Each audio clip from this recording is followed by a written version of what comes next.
Messy bun, getting nothing done, cause I am a chronic pain warrior. Basically, I live with chronic pain every day, so I'm not getting a whole lot done. Welcome back. It's Angela, Lost Zelda, for those of you who may know me by my Instagram handle or my shop name. I'm here today to talk about chronic pain that may not be what the doctor says it is. So my journey has been a long one, trying to figure out what's wrong with me, which I'm sure a lot of you have experienced the same thing, because guess what? Doctors don't have a crystal ball. They don't have magic. They can't just be like, poof, I know what's wrong with you, right? If you're just joining me, I have an obsession with cute mugs and tea with whipped cream. So there sometimes is a long process to diagnose what is wrong with you.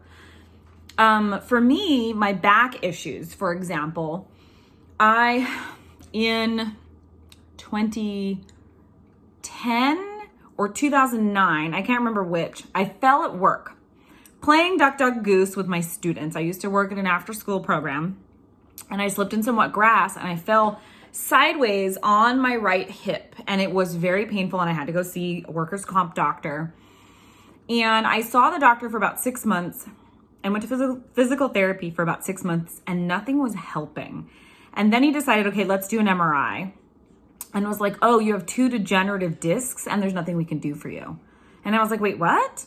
What do you mean? And so he just released me from his care, and then I couldn't get seen because I did not have health insurance back then. So it was workers' comp insurance. Hi, yeah, this problem is not our problem, so see you later.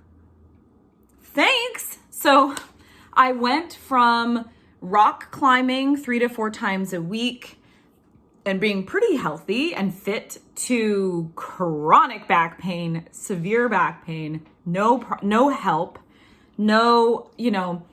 when you don't have health insurance, like back then, this was also like before it was required, right? Like now they're requiring you do like Obamacare, Medicare, I don't know, whatever the program is now, right? I have health insurance, so I don't have to like pay attention to like, what is the program that I'm supposed to be on? Because now I just have the insurance I'm on instead. But previously it was Obamacare or care through the county, right? Like you have county care. So you go to the clinic. The clinic sometimes is booked 6 months out, 3 months out. So you're like, well, I need help now. And like, they're like, we can't see you, sorry. Sign up on this little list and we'll call you. And they can't give you necessarily some of the things you may need, right? Like, oh, I need an MRI to like see what's happening. Well, workers' comp obviously did that. So I'm just going to deal. So the pain got worse over time. I didn't know how to deal with it. And eventually I got health insurance when I married my husband, my spouse, and was able to see a real doctor. But that took a long time. So I just lived with the pain for years and years. And finally, I got married, and then I was on his insurance. And so I was able to be seen. And the back pain took a long time also to just figure out. They sent me to physical therapy as well. I had to explain the workers' comp thing because they were worried that it was still a workers' comp claim, and it's not. And so I had to say he released me from care because he said these degenerative discs were already a pre-existing condition. There's nothing we can do for you. You fell on it, which probably just aggravated it, which is why, you're hurting. Great.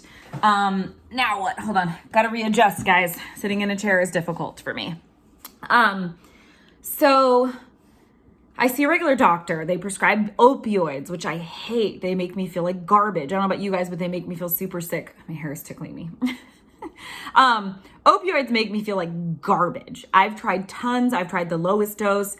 They will prescribe me the lowest low dose, and I will still cut those in half and sometimes cut those into quarters, and it still makes me feel like garbage. So I stopped taking opioids.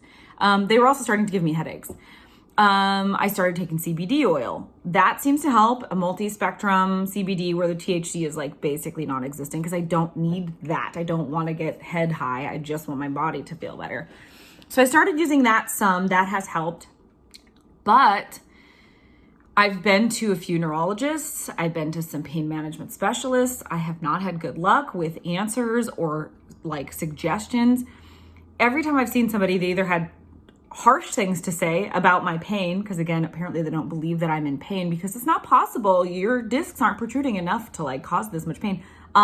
Yes, they are. You're not in my body, thanks. Or they'll suggest one thing. Like one doctor will be like, here's what I think we should do. And I'm like, well, what are my alternatives and what are the pros and cons of this one thing? I get no answers. So it's kind of been going in a circle. And so I've just learned to live and manage my life based on the pain that I'm in. Now I'm starting to get some more help. I'm on gabapentin, which is working for me. It doesn't work for everybody. It's a nerve pain medication. It seems to be helping because a lot of my symptoms are nerve symptoms. I get lots of tingling. I get cold in my extremities. Paresthesis, I think it's called, but it's all the way down my legs. But that being said, it took a long time to kind of get to a place where my doctor is, more active role in what I'm doing and helping me figure out what I need. But the Crohn's was a weird one. So years ago, I started having pain right where my right ovary is.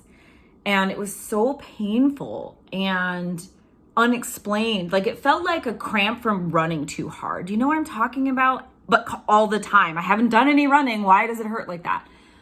And so they sent me to a gynecologist and they thought maybe I had endometriosis. And they did all these tests and they did more than one ultrasound. And they're like, we can't find anything.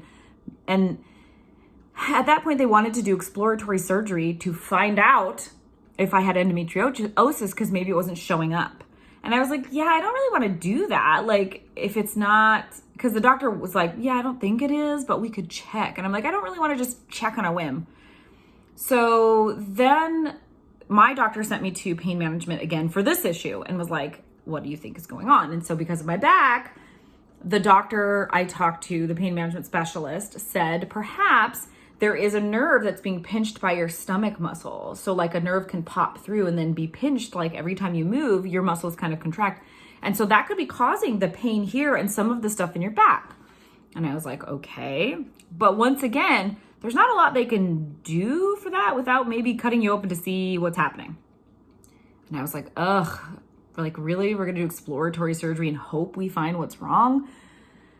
And then eventually I got really sick and I was pooping 20, 30 times a day. And I lost like 30 pounds in a really short period of time. And they were like, oh yeah, like they tested me for all kinds of things, right? Pylori, H. pylori, and like, all kinds of gut bacteria and things, right?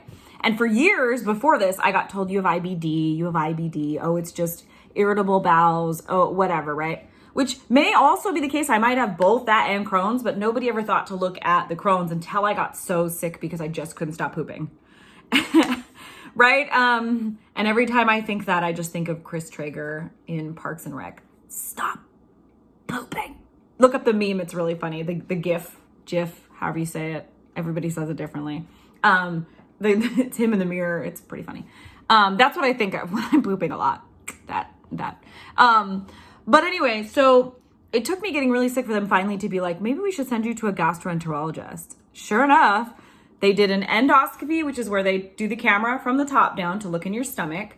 Then they did a colonoscopy, which is the camera on the other end. Then they also had me swallow a capsule camera, which is where they take pictures of your small intestine, because that's the hardest one to look at to make sure I didn't have ulcerative colitis.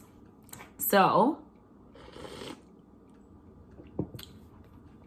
comes back, sure enough, you have Crohn's in your ileum, which is, guess what? Right here, kind of in front of where the ovary is.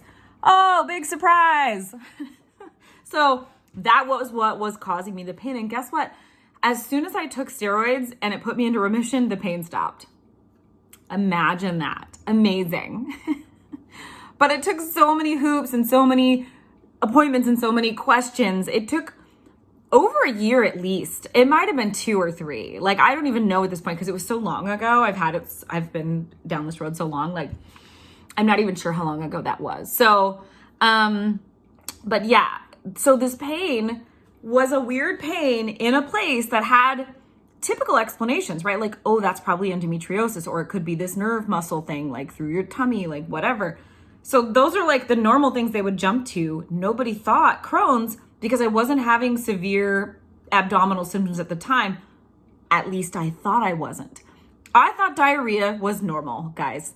Like when I found out I had gluten allergy and I stopped eating gluten, it made things so much easier. And I stopped having so many like terrible bowel movements that I was like, oh, people just don't have diarrhea after they eat food. Like, I just thought that was normal because that was my life. Because I'm gluten-free and lactose intolerant and didn't know that for years and years and years. So pretty much all the food I was eating was making my bowels like really upset. And then later in life, Crohn's happened. So, yeah, I got diagnosed with Crohn's. I've been really lucky. My Crohn's has been fairly mild compared to a lot of people. And budesonide, which is the steroid I take, has put me into remission the last 3 times I tried it. So fingers crossed, knock on wood, that it stays that way because I don't want to have to do more severe stuff because I don't like taking meds. If you guys know me, I hate taking stuff. And the next step would be like intravenous, which I hate needles. And then you have to go sit and it's basically like getting a treatment. And you sit and it's 30 minutes and you get a treatment every couple of weeks. So I really don't want to do that. I mean, if I have to do that, I'm going to do that to take care of myself. But I'm hoping I can just take care of myself and not have it. But anyway, the point of the story is I had weird pain and symptoms that I didn't think were symptoms. So I didn't tell my doctor because I thought diarrhea was just the way my stomach worked. And they told me I had IBD. You have irritable bowel disease or irritable bowel syndrome back then because they didn't know it was IBD now. And so I just didn't even put that together, and neither did my doctor. So pay attention to your body. Something that you think may not be a symptom might be a symptom. Pay attention to that stuff, right? Like, hey, I've really been pooping a lot. And then I got really sick and they're like, oh yeah, let's have you tested. But it took me getting really sick for weeks and weeks, like for them to like push for that. So think about how you feel. Think about your head. Are you getting lots of headaches? Have you been getting them for a while? Have you been pooping a lot? Have you been, whatever it is, right? Maybe it's something that's been happening a long time and now you have this new pain. You could ask, do you think these are related? Because mine were related and I didn't know. But I got seen. I'm getting help. It just took a really long time and me being really sick. So, yes, I just wanted to share that story and talk about it because this is something that we don't think about and the doctors may not put together sometimes, guys, right? So your symptoms may be related even when they don't seem like they're related. So for example, when my leg pinches really bad and I get tingling down the back of my leg, I also always get a really bad headache. And I've had most doctors tell me that's not possible because it's L4, L5, S1, which is at the lower, which shouldn't affect your upper, but it does.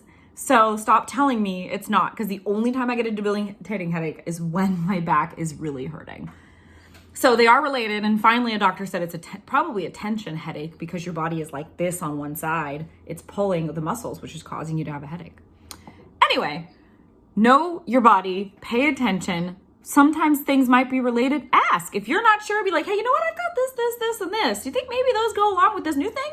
Or they all to go, and push. If you're like, hey, my back only hurts and gets a headache at the same time, you know what you feel. You know what you're going through. Make it apparent that it is happening. And if you get denied, people are like, that's not possible. Look, dude, it is happening because I'm in my own body and you know what you're experiencing. So be your own advocate. Don't let people tell you it's not true when you know what you're feeling, you know what you're experiencing. And if someone's like, well, and they dismiss your pain, get a second opinion. Go see someone else. Or tell them, don't dismiss what I'm saying. Stand up for yourself. It's hard. I know, because doctors are in a position of power and sometimes we feel like, oh, well, they know what they're talking about. They, Yes, they're the authority, but you also live in this body and you know what you're experiencing. So they need to understand how serious it is for you, okay? Be an advocate. Tell them. Hashtag make it visible. Let's talk about these invisible illnesses. Let's talk about mental illness because these things are normal. Millions and millions of people experience the same things we're experiencing. Hashtag Spoonie sisters, okay? Everybody, we know, I see you. I hope you see me. That's it for today. If you have questions, send me a message. I'll do my best. I'm not on the internet all the time anymore, again, because I live with chronic pain and it just happens. And so sometimes we avoid our phones. But I'll do my best to answer your questions. I'm not a guru. I'm not an expert. I'm just here to share my experience and help you feel seen, maybe give you some advice and help you get through whatever it is you're going through. So I will talk to you guys next time. Take care. Bye.